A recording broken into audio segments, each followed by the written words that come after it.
House Leader of the Third Party. Thank you, Mr. Speaker. I'd like to thank both the Chair and the Vice Chair, Deputy Chair who spoke before me, and as well I'd like to thank the staff and the presenters, to the committee and to the committee members, staff both in the Legislative Assembly and Hansard.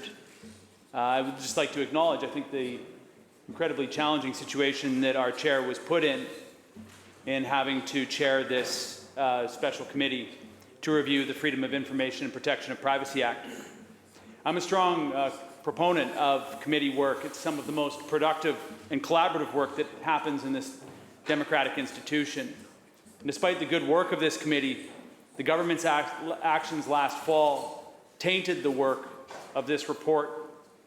The committee consistently heard frustrations about the Freedom of Information system. It's expensive, it's slow, the culture of secrecy in our institutions is resulting in the public losing trust in their government. On March 6th, Sean Holman from the University of Victoria framed the importance of free public access to their information like this, quote, "Freedom of information is not just a legal mechanism that permits access to government records. It's a statement about what kind of society we want to live in. We are increasingly turning citizens' right to know the government's right to say no to legitimate requests for information. If the public cannot access the information in an increasingly uncertain world, they will look to other forms of control. They will look to conspiracy theories and to extremist ideologies," end quote. By this definition, this BC NDP government is increasingly regressive. Despite empowering the committee to examine, question, and recommend improvements, their actions seem to reflect a different priority, their own pursuit to consolidate and protect power. A few weeks after this committee was directed to do this work, the Minister of Citizen Services tabled some of the most substantive legislative changes the Act has seen in a decade, ultimately undermining the good work and good public process of the committee. Right now, there is waning public confidence in democracy, and in a time of growing fear and misinformation, in a time when people are more likely to believe in conspiracy theories and less likely to trust their government, this Assembly needs to be held to a higher standard. The truth needs to be readily accessible and available. The committee heard repeatedly that we need to embrace a culture of transparency and take an open government approach.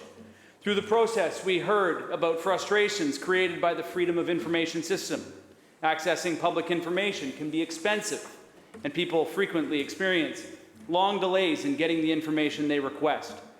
There were few positive comments about the current user experience.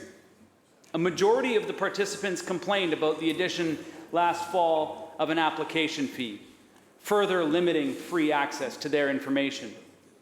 I was excited by the idea this institution might one day embrace open government and a culture of institutional transparency. The current gatekeeping of public information is unnecessary, and cabinet secrecy only breeds mistrust and misinformation.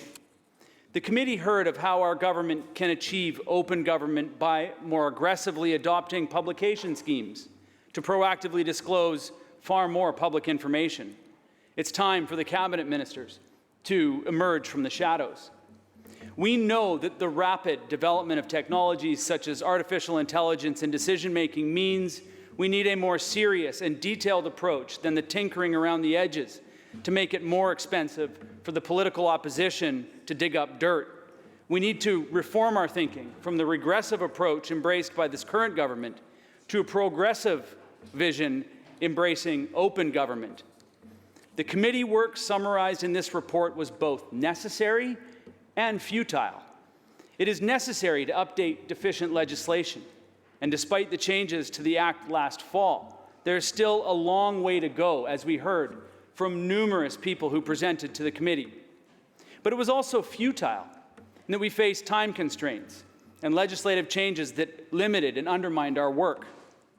Instead of supporting the committee and engaging the public and offering recommendations to inform changes to the Act, the government decided to intervene mid-process and preemptively undermine committee efforts to satisfy government's own agenda.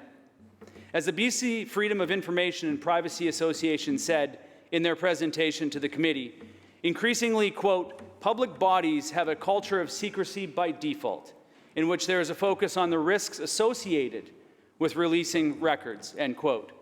This is a dangerous path from democracy to autocracy. In a healthy democracy, those entrusted with the most power need to show humility in their service to the people. This report has the consensus recommendations that were possible under the near impossible conditions created by this government. It is our responsibility to protect the integrity of this assembly so it can protect those it represents. If this government is serious about democracy and ensuring the health and well-being of the freedom of information system, as they claimed they were last fall, they will act upon this report with immediacy. So my question to the government is this: will they commit to open this act up and implement the recommendations put forward by this report? Aizkusiem.